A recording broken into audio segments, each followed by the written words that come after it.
नमस्कार मित्रों, मैं Anand Raj, chief office superintendent, आप सबका फिर से स्वागत करता हूं। मित्रों, जैसा कि हम लोग चर्चा कर चुके हैं कि 7/10/2023 को रेलवे बोर्ड ने पॉइंट्स कैडर के लिए कैडर रिस्ट्रक्चरिंग करते हुए एक ऑफिस मेमोरेंडम जारी किया है। और इस ऑफिस मेमोरेंडम में अब पॉइंट्स कैडर जहां पहले लेवल 1 और लेवल 2 तक सीमित थे, अब उसे बढ़ाते हुए लेवल 1, लेवल 2, लेवल 4 और लेवल 5 तक उन्हें फैलाया है। जो पॉइंट्स पहले एपीएम और पॉइंट्स ए के नाम से जाने जाते थे, अब उन्हें पॉइंट्स 4, पॉइंट्स 3, पॉइंट्स 2 और पॉइंट्स 1 का नाम दिया गया है। आज हम लोग ये एनालिसिस करें कि इससे पॉइंट्स को कितना फ़ायदा हुआ है, पॉइंट्स भाइयों को क्या क्या लाभ हुआ है, और हम ये भी देखेंगे कि पॉइंट्स को इससे क्या क्या नुकसान भी हुआ है। मित्रों, अगर आपने अब तक चैनल सब्सक्राइब ना किया है तो उसका सब्सक्राइब करें। वीडियो अगर आपको पसंद आ रहा है तो उसे लाइक करें, शेयर करें। सबसे पहले हम ये देखते हैं कि इस कैडर रिस्ट्रक्चरिंग से पॉइंट्स भाइयों को क्या क्या फ़ायदा हुआ है। तो सबसे पहला फ़ायदा जो दिखता है वो है कि उनका जो चैनल ऑफ प्रमोशन था वो बढ़ गया है। पॉइंट्स जो लेवल 1 में ज्वाइन किए थे, उनको अगर एमएससीपी सारा एमएसएपी और प्रमोशन का बेनिफिट दे करके भी करते हैं तो वो लेवल 4 तक जाके उनकी ज़िंदगी खत्म हो जाती थी। इनके आगे उनका प्रमोशन नहीं हो पाता था। वो लेवल 1 में ज्वाइन किए थे और लेवल 2 पर उनका चैनल ऑफ प्रमोशन था वो खत्म हो गया था। उन्हें एमएससीपी दे करके लेवल 4 तक, लेवल 4 जो उनका लास्ट एमएससीपी था, वहाँ पे उनकी ज़िंदगी खत्म हो जाती थी। आगे उनका चैनल ऑफ प्रमोशन कुछ भी नहीं था। लेकिन अब उन्हें एक प्रमोशन देते हुए उन्हें लेवल 5 तक लाया गया है। मतलब जो पॉइंट्समैन जिनका चैनल ऑफ प्रमोशन पूरी से बंद हो गया था, उन्हें एक और चैनल ऑफ प्रमोशन मिल गया है। जो पॉइंट्समैन 2400 में थे, अब उन्हें इमीडिएट 2800 का बेनिफिट दिया जाएगा। इसका दूसरा फायदा ये है कि उनके पेमेंट में कम से कम 10,000 का बेनिफिट होने जा रहा है।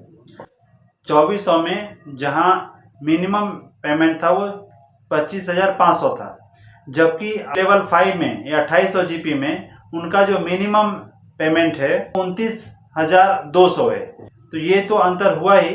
साथ में इस पे डीए है, टीपीटीजी है, एचआरए है, नाइट ड्यूटी अलाउंसेस है, सारा कुछ लेकर के इनके पेमेंट में कम से कम 10,000 का फायदा हो रहा है।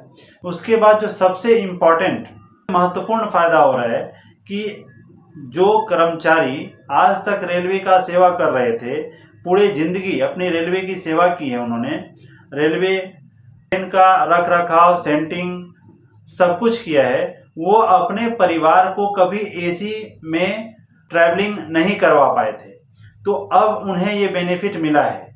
अब जब वो लेवल 5 में चले जाते हैं तो उन्हें सेकंड क्लास ए पास दिया जाएगा, जो येलो कलर का होगा। और आप जानते हैं कि येलो कलर का जो पास होता है उस पर आप AC 3 में अपने परिवार के साथ यात्रा कर सकते हैं। तो एक बहुत ही अच्छी बात है कि अब जो पॉइंट्समैन पूरे जिंदगी रेलवे का सेवा कर रहे थे, अब तक जो AC में नहीं अपने परिवार को घुमा पाए थे, वो अपने परिवार के साथ AC 3 में यात्रा कर पाएंगे। अगर वो थोड़ा और पैसा खर्च करते हैं तो वो AC 2 टियर में भी जाकर के सफ़र कर सकते हैं, क्योंकि अगर उनके बीच का डिफरेंस अगर वो भरते हैं तो वो AC 2 टियर में भी सफ़र का मज़ा ले सकते हैं। तो एक बहुत ही अच्छी चीज़ दी है भारतीय रेल ने पॉइंट्समैन भाइयों के लिए। एक और फायदा ये दिख रहा है कि जहां पॉइंट्समैन कैडर में आने के बाद उनका चैनल ऑफ प्रमोशन सिर्फ एक ही होता था, मतलब 1800 में आए और 1900 में आके उनका चैनल ऑफ प्रमोशन बंद हो जाता था। अब उनका कैडर जो है वो 4 भागों में बांट दिया गया है, तो उन्हें प्रमोशन जल्दी जल्दी मिलने वाला है। मतलब लेवल 1 में आए, 2 साल के बाद लेवल 2 में जैसे इनका पोस्ट खाली होता है लेवल 2 में चले जाएंगे, फिर लेवल 4 में चले जाएंगे, लेवल 5 में चले जाएंगे। तो इस तरह से उनके ज़िंदगी में जो निराशा आ गई थी, अब उसमें वो एक सरसता आ जाएगी और उन्हें हमेशा प्रमोशन मिलता रहेगा।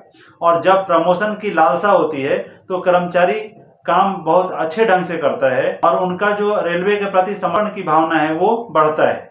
जैसा कि हम लोग चर्चा कर चुके हैं कि ऑफिस मेमोरेंडम में अब PM4 उनका परसेंटेज जो है वो 45% रखा गया है।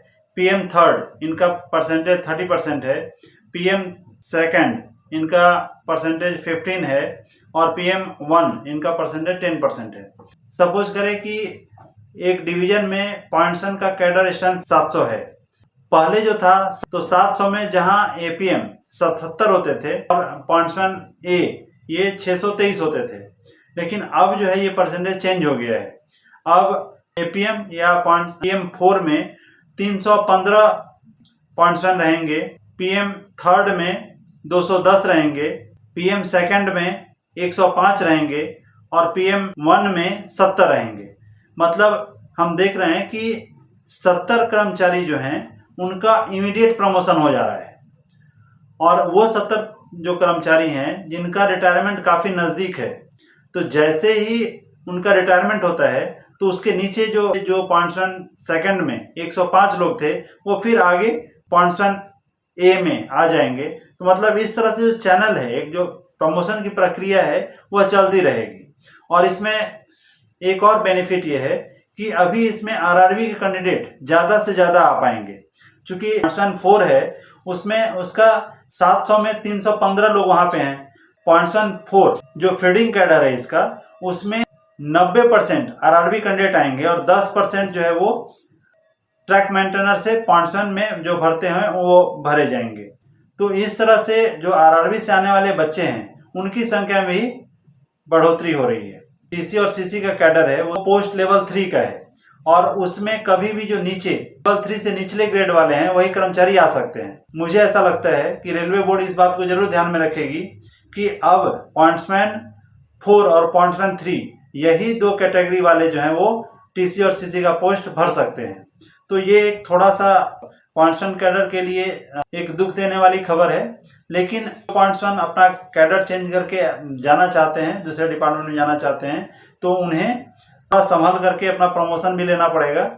लेकिन मित्रों, कुल मिलाकर ये एक बहुत ही अच्छा मेमोरेंडम इश्यू हुआ है और मुझे अनुमान है जल्दी इस पे काम शुरू किया जाएगा और सभी पॉइंट्सन को जो बेनिफिट है वो जल्द से जल्द दिया जाएगा।